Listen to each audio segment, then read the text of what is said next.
For और since का use perfect continuous में होता है, चाहे वो प्रेजेंट परफेक्ट कंटिन्यूस हो, चाहे वो पास्ट परफेक्ट कंटिन्यूस हो, चाहे वो फ्यूचर परफेक्ट कंटिन्यूस हो। अब फॉर और सिंस में कई बच्चे, कई स्टूडेंट्स, कई लर्नर्स है वो कंफ्यूज हो जाते हैं।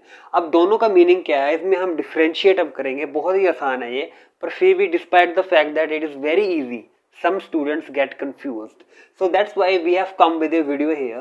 इसमें क्या है, सबसे पहले समझते हैं कि फॉर और सिंस का यूज होता कहाँ है। कि अगर कोई बंदा कोई काम 3 साल से कर रहा है, या अगर कोई व्यक्ति ऐसा है जो 4 साल से कोई कोर्स कर रहा है, इस तरह के सेंटेंसेस में हम फॉर और सिंस का यूज करते हैं। जैसे कि कोई बंदा किसी यूनिवर्सिटी में 1984 से पढ़ रहा है, अब इन्हीं सेंटेंसेस, जो इन तरह के सेंटेंसेस है उसमें हम फॉर और सिंस का यूज करते हैं। अब देखिए, both are used to talk about length of time in a particular action. अभी कोई एक्शन हो रहा है, कोई काम हो रहा है, और दोनों का यूज उसकी लेंथ को बताने के लिए किया जाता है कि कोई काम कितने टाइम से हो रहा है, कि कोई काम कितने टाइम से हो रहा है। क्या वो 4 सालों से हो रहा है, 4 मंथ से हो रहा है, या 4 दशकों से हो रहा है, या किसी पर्टिकुलर पॉइंट से हो रहा है। अब देखिए, दोनों में क्या है, कुछ डिफरेंसेस है जो हम आपको आज बताएंगे। जैसे कि यहाँ इधर हमने फोर को डिस्कस किया है, इधर हमने सिंस को डिस्कस किया है। अब फोर क्या है, फोर कहाँ यूज होगा? फोर यूज होगा जहां कोई पीरियड ऑफ टाइम हो, जहां कोई पीरियड ऑफ टाइम हो। जैसे कि कोई काम कुछ घंटों से हो रहा है, कुछ दिनों से हो रहा है, कुछ सेंचुरीज से हो रहा है, कुछ सालों से हो रहा है, या कुछ वीक से हो रहा है।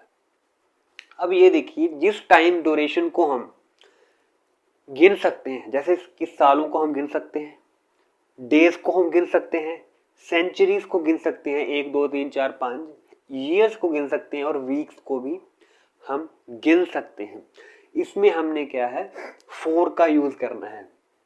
जैसे कि he has been studying for 3 years, अब वो 3 सालों से पढ़ रहा है। अब सालों को हम गिन सकते हैं, इसलिए हमने यहाँ फोर को यूज किया है। जैसे कि 4 घंटे, 3 डेज, 10 सेंचुरीज और 15 ईयर, 15 ईयर्स और 7 वीक्स। अब इसके कॉन्ट्रास्ट में दूसरा पॉइंट ये है सिंस। सिंस क्या है, किसी टाइम ड्यूरेशन में कोई पॉइंट को, अगर कोई पॉइंट आता है उसमें हमने सिंस यूज करना है।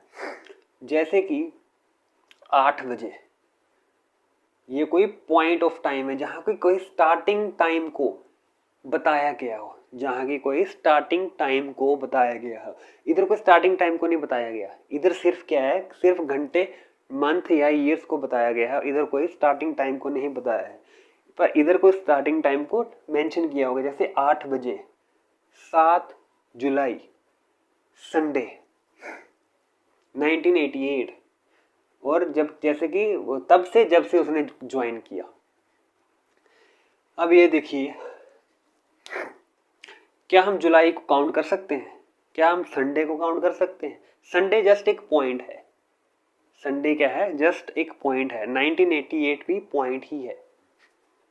अब कोई समय, कोई टाइम भी एक पॉइंट ही है कि जब से कोई काम हो रहा हो। जैसे कि कोई बंदा 8 बजे से पढ़ रहा है, इट मीन्स कि 8 बजे क्या है, एक पर्टिकुलर पॉइंट है, एक पर्टिकुलर समय का पॉइंट है जब से कोई काम हो रहा हो।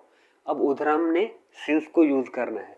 जैसे कि कोई बंदा कोर्स कर रहा है, कोई पर्टिकुलर कोर्स कर रहा है 7 सालों से, तो 7 सालों से, तो अब उसमें क्या है, जब कोई गिनती आएगी, इसमें सब में क्या है, गिनती है, 4 साल, 3 साल, 10 सेंचुरीज, 15 ईयर, 7 वीक्स, इसमें क्या है, गिनती आ रही है, उसमें हमने फोर यूज करना है। अब यहाँ को गिनती नहीं है, यहाँ कोई पर्टिकुलर पॉइंट है जब से कोई काम हो रहा है, उधर हमने क्या यूज करना है, सिंस। तो सिंस क्या है, किसी टाइम ड्यूरेशन में एक छोटा सा पॉइंट होगा, और ये क्या है, कोई टाइम ड्यूरेशन का एक पीरियड होगा। सो दैट्स इट, ये है फोर। क्या है, फोर इज यूज जहां कोई पीरियड ऑफ टाइम हो, और ये क्या है, सिंस यूज किया जाता है जब कोई पीरियड ऑफ टाइम में जहाँ से कोई स्टार्टिंग पॉइंट हो, जैसे 12 बजे, जैसे कि 7 जुलाई को, जैसे कि संडे से। तो अभी मैंने कुछ एग्जांपल्स लिखी हुई है, अब आपने मुझे बताना कि यहाँ हम क्या भरेंगे।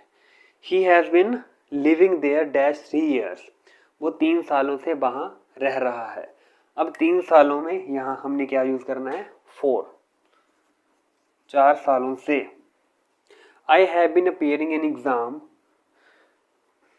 मैं 3 जनवरी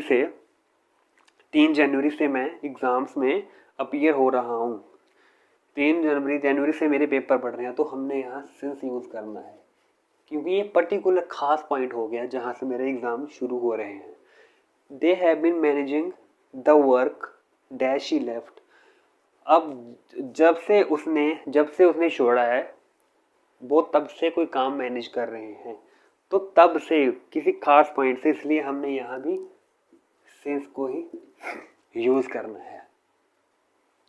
अब आप इसके रिलेटेड अलग अलग सेंटेंसेस बना के खुद भी प्रैक्टिस कर सकते हो, या आप इसके रिलेटेड अपने आसपास कोई भी एक्टिविटीज़ हो रही है तो आप सिंस और फॉर का यूज़ को प्रैक्टिस कर सकते हैं। अगर डिस्पाइट इट, अगर आपको कोई भी कन्फ्यूजन हो तो you can comment below. So thank you for watching the video. Do subscribe to the channel if you have not yet done, and please share the video as much as you can.